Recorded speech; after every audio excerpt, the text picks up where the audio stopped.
Hello. Hello. सत साहिब जी। साहिब भगत जी, हाँ जी। पवन दास जी से बात कर रहा हूँ सर। हाँ जी, हाँ जी। एक बात कहूँ पवन दास जी, आपको जी बताइए। उम्र में तो आप मेरे बड़े भाई के समान हो। जी।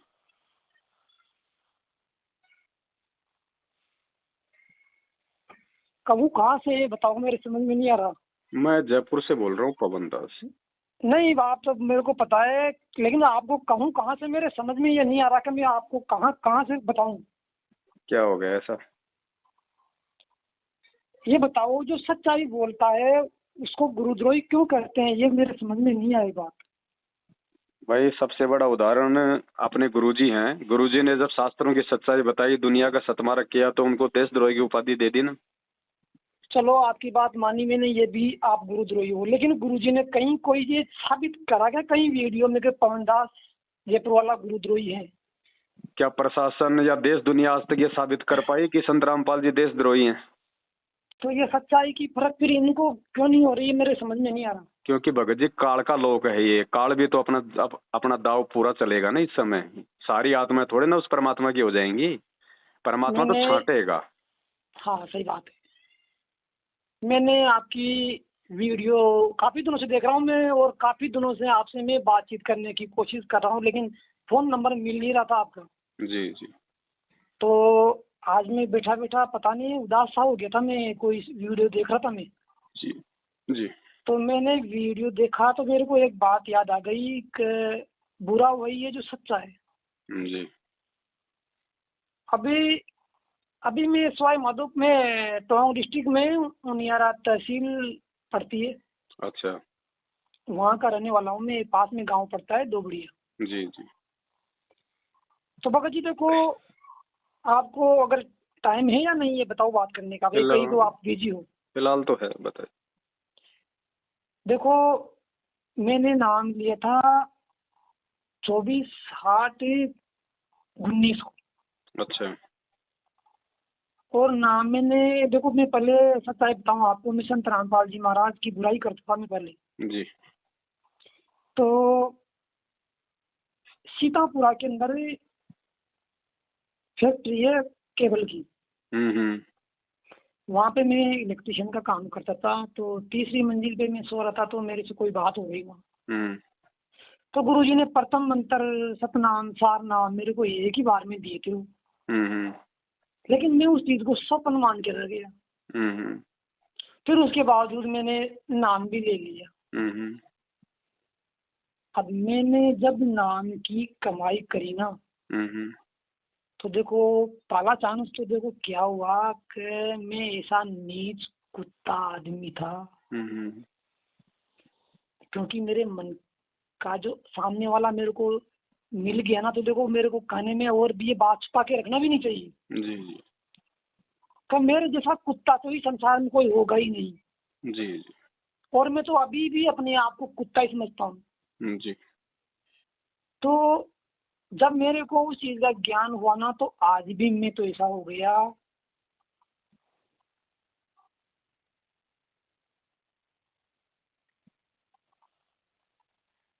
हेलो। हाँ, हाँ जी बोलो। बोलने की जगह ही नहीं रही, कहाँ से बोले। कोई बात नहीं भगत जी, परमात्मा तो देखो गंदे को साफ करने के लिए तो आते हैं, और गंदगी तो सब में है भगत जी, थोड़ी बहुत तो। भाई किसी में ज्यादा थी, किसी में कम थी, और काल सबसे ज्यादा गंदा भी उसी आत्मा को करता है जिस आत्मा के पास में भक्ति धन ज्यादा होता है। अरे मेरे जैसा तो कोई गंदा ही नहीं होगा। कोई नहीं भगत जी। लेकिन भगत जी, मैंने ना जी बारात चढ़ा दी परमात्मा ने मेरी। जी जी। जी मेरे तो बस वो आपसे ये बात मैंने आप से कही कि जैसे बंदे नहीं होता है, मान लो वो बाजे तो हम्म। वो तो 24 घंटा। अब अभी भी मान लो मैं आपसे बात कर रहा हूँ, तो अभी भी अगर सोच लूँ उस बात को, तो फिर वो चालू हो जाती है। जी। और एक लफड़ा ये है कि जो मैं जहाँ भी अगर सिमरन का ध्यान करता हूँ, तो आंख से आंसू आ जाते हैं। तो मुझे शर्म सी ये होती है कि यार ये आदमी पागल है, क्या ये हम्म रोने लग जाता है। हम्म।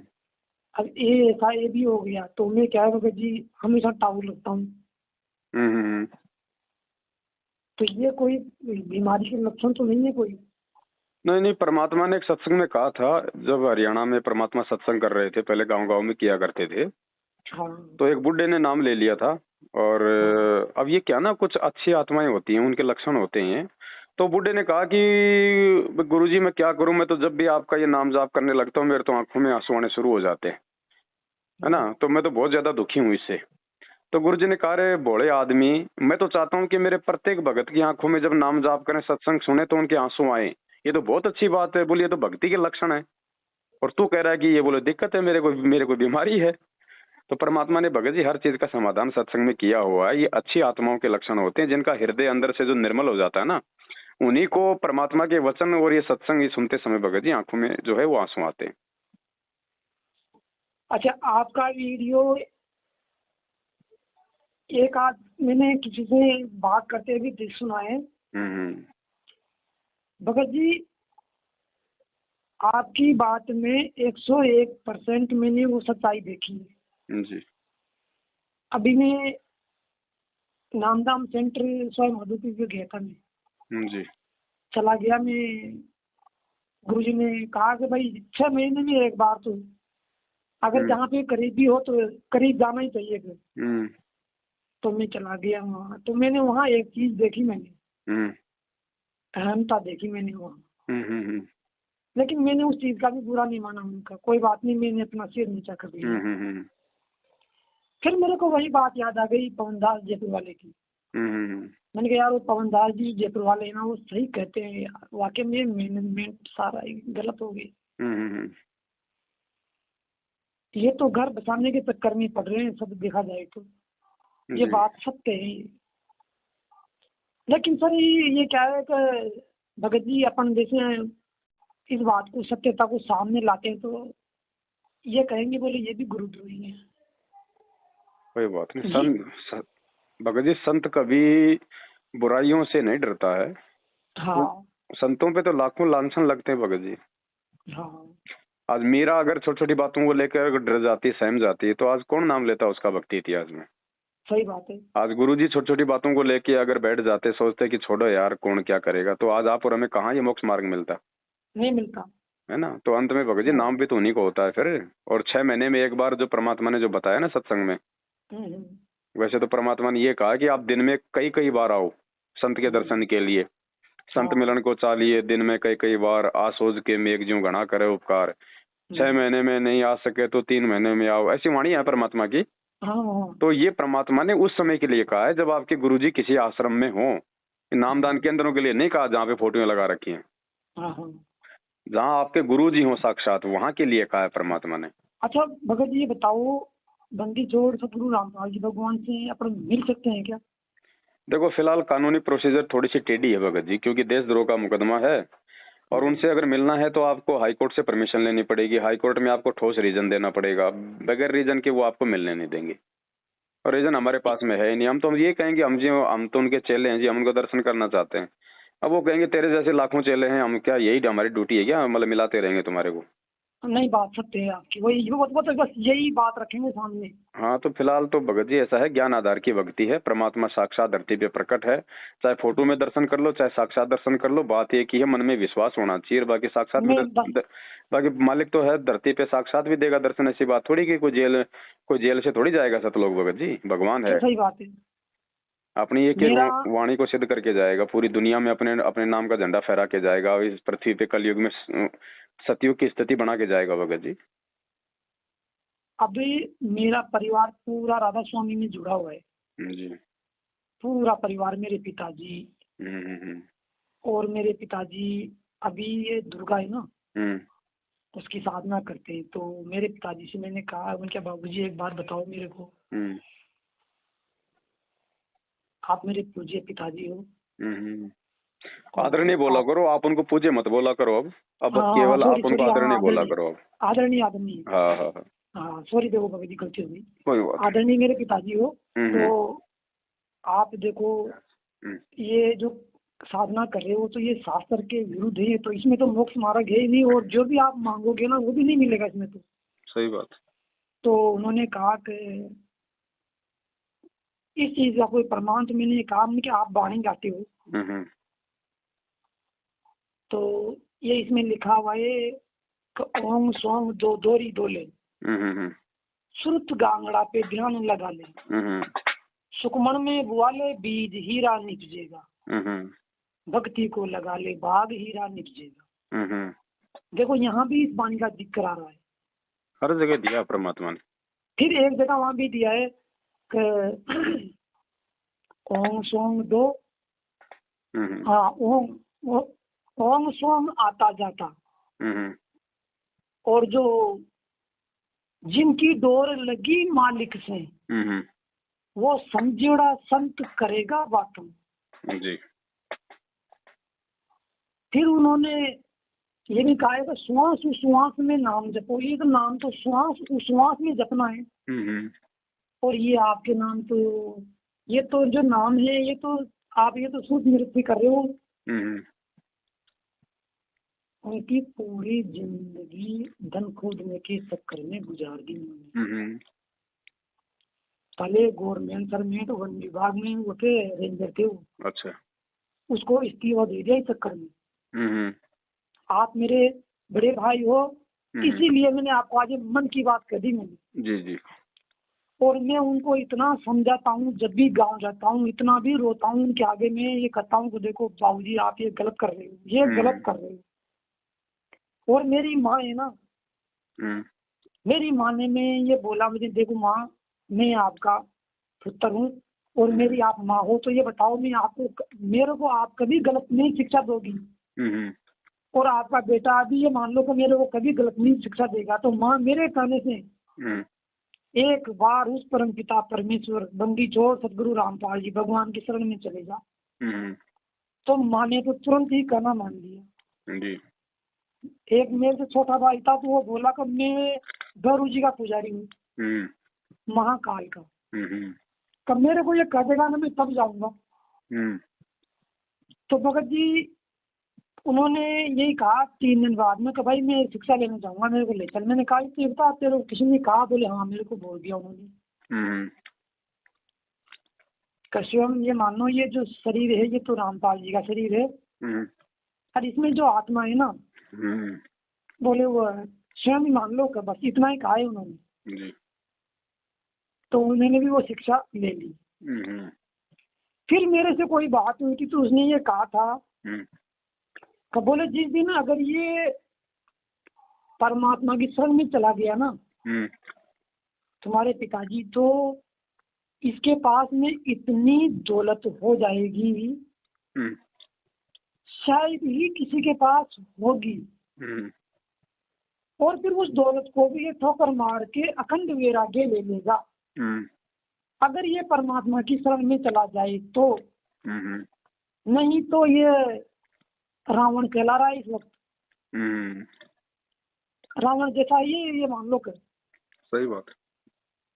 अब मैंने भगत जी उनको इतना समझाया, बहुत समझाया, लेकिन अभी भी उनके समझ में वो नहीं बैठ रही। इसलिए भगत जी आप, मेरा मन करा आपसे बात करने के लिए, आप बुरा तो नहीं माने भगत जी? देखो भगत जी वो उनके अपने संस्कार हैं और हम किसी के संस्कारों में बदलाव नहीं कर सकते, परमात्मा ही करने में सक्षम है। हम केवल उनको संदेशा दे सकते हैं बार बार उनको जगाने के लिए। हाँ। दूसरी बात, केवल यही एक भक्ति है पूरी दुनिया में जो माता पिता के ऋण को उतारती है, वरना माता पिता का ऋण नहीं उतर सकता। ऋण और ऋण उतरे बिना हम मोक्ष नहीं प्राप्त कर सकते। सही बात है। तो अपने माता पिता को मोक्ष का रास्ता दिखा देना, उनका भार उतार देना है। ठीक है, तो आपने वो काम कर दिया, माता जी तो जुड़ गई, पिताजी को आपने मार्ग बता दिया, अब वो नहीं जुड़ते हैं तो भी आपका मतलब जो ऋण जो है वो मतलब उतर जाता है। तो आपने अपनी जिम्मेदारी आपने पूरी की।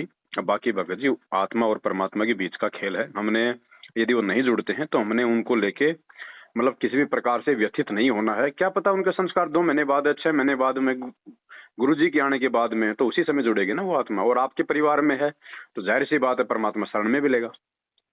अच्छा भगत जी ये बताओ, आप जयपुर में कौन सी जगह रहते हो? फिलहाल भगत जी मैंने जयपुर मैंने छोड़ रखा है। जयपुर छोड़ रखा है? हाँ। अभी कहाँ रह रहे हो आप? अभी ना पूछे तो ठीक है फिलहाल तो भगत जी, चलो अच्छी बात है ना। हाँ ठीक। ये जयपुर में ये कमानी कंपनी है ना, जब जोटवाड़ा। जोटवाड़ा में कबाड़ी कंपनी, हाँ हाँ एक तो एनबीसी है। हाँ, एनबीसी के जोटवाड़ा में उसके इधर है चौराहे के प्रति है कमानी कंपनी, अच्छा अच्छा। दादी के पाटन साइड। हम्म। उसी में ड्यूटी कर रहा हूँ मैं भी, बिजली इलेक्ट्रिशियन के तौर पे। अच्छा, तो वहां से रोज आते हो? हाँ डेली में यहाँ आता हूँ, ये अपने 5 नंबर वीके एरिया में रहता हूँ, ये खाटू श्याम जी का मंदिर है इसके पास में। अच्छा अच्छा, चलो कभी जयपुर की तरफ आऊंगा तो आपका नंबर मैं सेव कर लेता हूँ। हाँ भगत जी देखो, मैं कभी भी फोन करूँ ना आपको आपको जी जी कोई जी। दुविधा में तो मेरा फोन उठा लेना आप, हाँ कोई दिक्कत नहीं। और वैसे है ना। कोई भगत जी कोई फोन फान आवे तो ऐसे कोई घबराने की जरूरत नहीं, सीधा बोलो भैया हम तो साथ संगति से जुड़ चुके हैं, हमारे ज्ञान समझ में आ गया, हमें मोक्ष चाहिए, हमें कोई मान बढ़ाई नहीं चाहिए। और देखो भगवान है भगत तो जी, हमारे घर पे भी, हमारे हृदय में भगवान कोई पत्थरों में कैद थोड़ी है। मैं तो किसी से भी नहीं करता भगत जी, एक पता नहीं आज आपसे किससे मेरा ये संपर्क हो गया फोन करने का।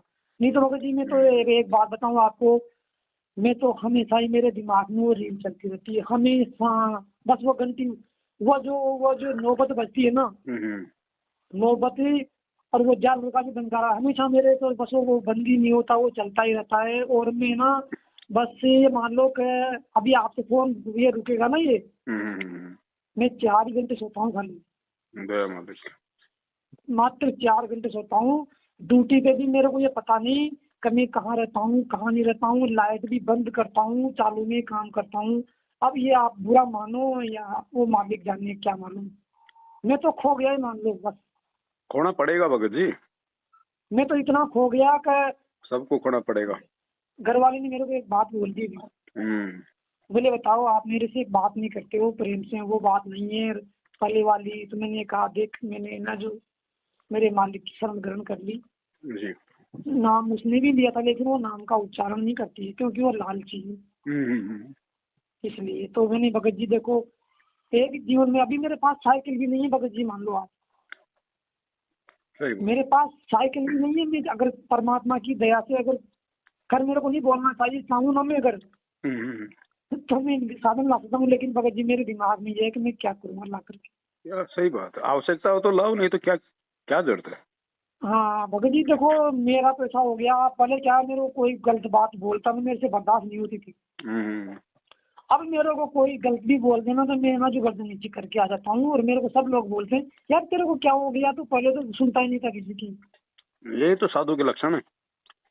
अब पता नहीं भगत जी, अब फिर मेरे को घर वाले बोले बोले ये तो पागल हो गया बोले। भगत को सब पागल ही कहते हैं। कोई नहीं भगत जी, अच्छी बात है, मालिक की दया है, लगे रहो भक्ति पे, ये लक्षण सबके अंदर आने चाहिए धीरे धीरे। लेकिन भगत जी मेरे, मैं जब फोन करूँ ध्यान रखना तो आपके छोटे भाई का, ठीक है भगत जी, मैं सेव कर लूंगा ना, नाम क्या आपका? है ना, हेमराज दास का नाम है। ठीक है भगत जी। सत साहिब भगत जी, सात साहिब जय हो, बंदी छोड़। बंदी छोड़ सतगुरु रामपाल जी भगवान की जय।